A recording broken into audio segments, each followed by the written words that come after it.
Hello everyone, আজকে share করব মুগ ডালের পরোটার সঙ্গে চটপটা আলু তরকারি। তো মুগ ডালটাকে নুন হলুদ দিয়ে প্রেসারে 2টো সিটি দিয়ে নেব।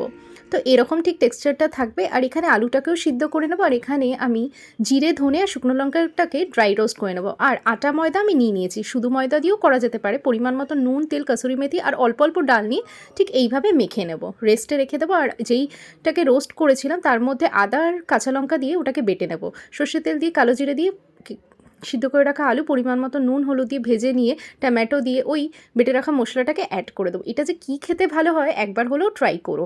আর সামান্য একটু জল দিয়ে ওপর দিয়ে ধনেপাতা দিয়ে ঠিক এইভাবে করে নামিয়ে নিতে হবে। চলো পরোটাটাকে এবার ভাজার পালা। তো পরোটাটাকে আটা দিয়ে বেলে এইভাবে ভেজে নিতে হবে। আমি এখানে ঘি দিয়ে ভেজেছি, বিকজ মুগ ডালের সঙ্গে ঘিটা কিন্তু বেশ ভালো যায়। তোমরাও ঘি দিয়ে ভেজো, ভীষণ ভালো লাগে এই পরোটাটা। সকালে হলে শুধু চা দিয়েই খেয়ে নিতে পারবে, কোনো তরকারি লাগবে না। একবার হলেও এই শীতকালে এই পরোটাটা ট্রাই করো। ভিডিওটা ভালো লাগলে লাইক শেয়ার সাবস্ক্রাইব করে পাশে থেকো।